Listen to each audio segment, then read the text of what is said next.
一天，佛和弟子們在羅越子城外的一棵大樹下休息。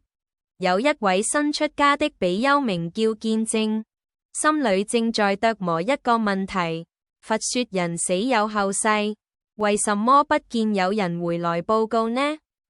我要問一下佛陀。還沒開口，佛已知道。世尊就先說道：弟子們，你們看這棵樹，本來只是一顆種子，現在已長成茂密的大樹。起初是種子時，還沒有樹根、樹幹、樹葉和果實，在地水火風四大的因緣作用下，種子才發芽，芽再生莖，莖再生葉，葉再生花，花結果實，輾轉變異。雖然已經不是原來的種子，但又不離原來的種子。你們說，這些根莖花果還能再變回原來的種子嗎？弟子們都回答：不能。佛告訴弟子們：生死也是這樣，無明愚癡為本，猶如樹的種子，種子雖小卻能長成大樹。無明愚癡生行，行生色，色生名色，名色生六入，六入生觸，觸生受，受生貪愛，愛生執取，執取生有，有至生，生至老死，合12因緣。有了身體，就有老死，死後色神隨生前善惡之行，去往來世，遇到有緣父母，再受形體，生起新的六根，熏染新的習氣，令受苦樂，加上環境的轉變，都已經和前世不同，不能再恢復到原來的身體、習氣、住所，猶如大樹不能恢復為種子一樣。比丘見正起坐長跪，向佛請問：我有生以來，見到不少人去世，比如父子兄弟夫妻朋友怨仇離別，或相愛或相憎，為何不見死後色神回來和活着的人當面報告呢？是什麼令色神有所格外？願世尊分別解說，令我等斷除疑惑。這裏世尊作了種種譬喻，解答見正比丘的問題。佛說：色神沒有形象，若身作福，則色神隨着福業轉生，不能回來向人報告。為什麼呢？譬如冶煉家將礦石煉成鐵，成鐵後鑄成鐵器，鐵器還能恢復為礦石嗎？色神離體，住在中陰身，猶如礦石已煉成鐵，從中陰身轉受新的身體，則猶如將鐵鑄成鐵器，原來的形體就消失改變了，不能再恢復為原來的色神。今生持五戒者，來世得受人身，另有新的父母，色神便有六種格外：一是住在中陰身，不得復還；二是入於胞胎之內；三是出胎時受擠迫劇痛忘失以前的色相；四是呱呱墜地後痛忘失以前的色相，生起新的所見所想；五是出生後就貪着食物，忘失舊色；六是慢慢長大，受到新事物熏習，忘失舊色。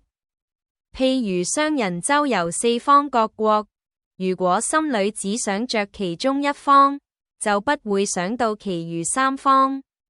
色神因為這六種格外，不能恢復為原來的樣子，猶如種子長成樹，礦石煉成鐵，所以不能回來向人報告。又譬如製陶家以火將土燒成瓦，瓦就不能再恢復為土了。又譬如一棵大樹，工匠將它砍下，雕琢成種種精巧的器具。如果有人把這些器具都集合起來，想讓它們恢復成大樹，這辦得到嗎？弟子們回答：辦不到。佛說：昔神於這一世行善行惡，臨終隨着業力轉受新的身體，所見所做都不是以前的身體，不能回來向人報告。猶如大樹已斷，不能把木器集合起來使大樹復生。又譬如化工師將砂石燒作紅色顏料，再轉為白色，再化為水狀，顏料不可再變回砂石。又譬如水處於圓平，水體也隨着變為圓形；若是方平，水體則現方形。生死也是如此。昔神本沒有固定的形體，隨着善惡之行去投生受身，有的白，有的黑，有的高，有的矮，有的苦多樂少，有的樂多苦少，皆隨善惡之行，如水隨氣。如果某個人一生做的業為畜生業，當然要隨畜生形貌，像這樣的情況，他也不能回來向人報告。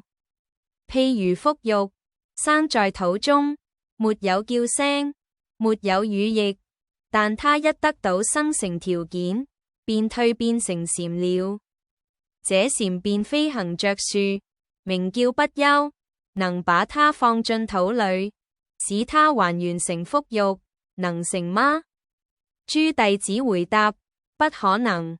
腹肉已經過了蛻變，脫陰助陽，身形化異，不久將會死亡，或為鳥雀啄食不得回復作先前的腹肉了。佛言：人的生死也是同樣的道理，命終生死，神識遷徙，接受新身，受色受想行識五陰的覆蓋，見聞習慣各所不同，生死更迭，不得永住，是以難有報告各自的因果果。如樹上的蟬不可能回復到原來的腹肉一樣。佛告諸弟子：譬如一節生肉，過很長時間不食，則臭敗生蛆。現在把它還原成原來的鮮肉，做得到嗎？諸弟子回答：不可能了，這肉已腐敗，哪能回復原來的鮮潔？佛言：生死也是這樣。人在世間，身口意三業作惡，死則神識遷途惡道，或墮地獄身，或畜生身，或魚蟲身，在生活意識上與人類相去萬里，因他們的罪業如羅江一樣籠罩意識，也失去了人類的聰敏。他們更不認識自己了，更難以報告他的前生一切境遇了。就像這節臭肉，不可能恢復原來的鮮潔。佛告諸弟子：又譬如月晦夜暗，將五種顏色不同的東西放在黑暗中，叫千人萬人前來辨認，其中能有某人能分辨出青、黃、赤、白的顏色嗎？諸弟子回答：就是叫巨億萬無央數的人來辨認，都難看見什麼物事，何況五種顏色？佛說：如果有人拿了火炬來照呢？諸弟子回答：那情況說不一樣了。有了光明，人就能辨別五色。佛言：如果有一個蠢人，他背着光亮，走進幽深莫測的黑暗中，而且很遠很遠，想看出五種顏色的色彩，能見到嗎？諸弟子回答：愚蠢的人背明向暗，越進越黑，當然永遠也看不見五種顏色了。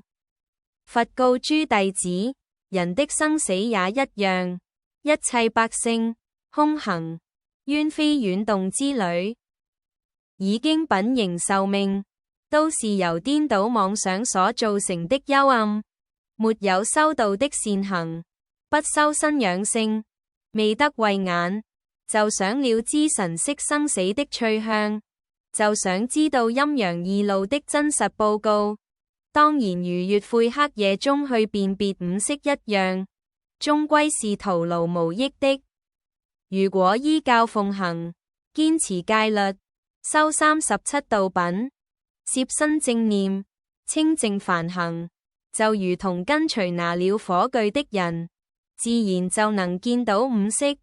如隨佛聽教，依教修道，便能了生死，洞視五道神識往來的升降善惡處，如火炬明照顏色，歷歷分明。人若不修身養性，違背經戒，隨流入俗，邪命養生，割斷正法，於法味真諦，不信不樂，更不肯奉行，就像愚蠢的人背明向暗，世世障蔽，劫劫染污，終究無法看清生死的真相。佛告諸弟子，人這一生品受身形，肉眼所見現在之事，父母親屬等，明明白白，然而不能看見知道前世從哪裏來。當今生老死往生後世時，再受新的身形，也不能認識了知今世之事。為什麼呢？一生一死，色神轉遷，12因緣，無明愚癡是其主，迷糊暗頓，一轉生即不認識了。譬如煮煉白絲，染成各色，青、黃、赤、黑，改變了本有的白色，難以還原原來的潔白。生和死的變換，也如白絲一樣地改變了顏色。人的心念如同法則，一念即成。試想在這一生中，心念萬端，想善罰惡，各隨業事，故身已滅，身未久，生死的法則當然是癡妄與暗蔽來形成的。如果你想了知一切業因苦果的由來，就必須修學高尚的品德，清淨的梵行，以回歸到菩提正道的真如妙性。你自然會徹悟一切本來，如沉睡的人醒了一樣。佛告諸弟子，人的神識是除了人的善惡二業而具備選擇性，神識的本身受選擇性的駕馭，死轉往受，隨善而善，隨惡而惡，才幻變出萬端形狀來，如同火因柴的燃燒才出生火焰的相狀。若然將柴弄濕或搬掉，火焰的相狀也就幻滅了。未證得菩提道果，要在生死的苦海裏沉淪，是因意識沒有轉過來。比如布滿了灰塵的鏡子，極度昏蒙，拿起來照照自己，一無所見。意識也如這鏡子一樣，一經藏污納垢，便不識自己的本來面目，造成生死的流途，招致的淒慘形蔽，禍福牽連，便是這遺忘的真空妙有，如照蒙塵納垢的鏡子一樣。又譬如深邃渾濁的湖水，雖然蟲魚遊歷其中，而難以讓人覺察。生死錯綜煩亂，憂愁與思慮閉塞了人的睿智，遂成為隔胎之謎，轉世即亡。亦如這濁水的蟲魚一樣不辨去來。譬如黑暗的夜晚，閉起眼睛往前走，什麼都看不見。生和死的暗昧，除了災殃與禍福，或喜或惱，即受制約，不識前世，和暗夜閉眼是同一道理。佛告諸弟子，今我為佛，慧眼清淨，一切生死，往來三界，佛悉知見。譬如水晶、琉璃，用彩色絲線貫穿，青黃赤白，歷歷在目。佛見生死，亦如這貫穿的珍珠一樣，清楚明白。譬如淨水，清澄見底，其中的魚蟲，形狀不具，佛見生死，如見清水中的蟲羽一無遮蔽。譬如大橋，一切行人往來不絕，佛如旁觀者一一明了。佛意高遠，了知生死，如俯瞰山下村落人群一樣，歷歷可數。佛告諸弟子：你們當隨順我的教導，即可具知千億大劫的生死之事。怎麼做呢？當修行37道品，即4念處、4正勤、4神足、5根、5力、7覺支、8正道，斷除意識的垢染，消滅貪嗔癡三毒，疑惑結使瓦解消散，得到與佛一樣的智慧，便知過去未來之事，如同揩淨了的鏡子，纖毫俱現。佛告諸弟子：世人所作善惡，死之後世，也都相互酬答報應，只是人沒有得到清淨的法眼，所以不見不知，不識其本。由於前面所說的6種格外，只憑肉眼看不見酬答報應之本，妄說沒有三世因果。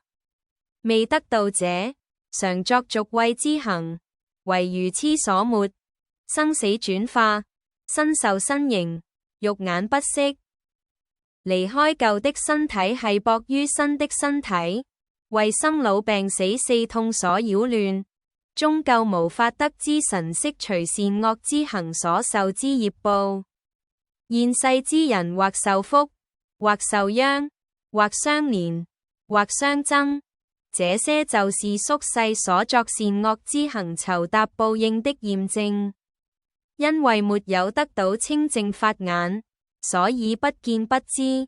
如果沒有修道之意清淨之行，而想了知前世之事，認識報應的業果，就如沒有手想要寫字，沒有眼睛想要看東西一樣，當然是不可能的。所以佛陀出世，展揚經道，以開解人意，想要了知親見識神於生死之間的來去，應當隨順佛所教導的37道品，修攝身心，正入禪定三昧，方可具知識神的來去。佛告諸弟子：識神但有名字沒有形體，除善惡之行，依地水火風四大為體。剛出生時身體尚小，六根的功能不完備，識見也少，所知也不多。隨着年齡的增長，六根的功能逐漸完備，識神也隨着身體分集種種貪愛慾望，日漸熾盛。到了年老的時候，四大所成的身體逐漸朽壞，識神也是不明了，六根的功能逐漸衰退。人在一生當中，經歷種種無常變易，不能憶起過去的事情，年老時也記不起年輕時的事情，何況是記起前世的事情呢？由於隔音之迷和胎肉的繫縛障蔽，若未得道意，被愚癡疑惑染污，想要見到識神的來去，當面回來報告，是不可能的。人若沒有導航，而想知道宿命之事，就猶如暗夜裏穿針，水中求火，終究是見不到的。所以，你們應當勤行經戒，深思生死從何而來，終歸何處，何因往來，所緣是什麼？仔細地思維空無之法，得到淨眼斷除結使，則所宜自解。佛說此經已，見證比丘等500人及諸居士，皆得初果。諸菩薩得不傾回三昧，各起繞佛三匝，頭面着地，作禮不敬，悉隨佛俱還精舍。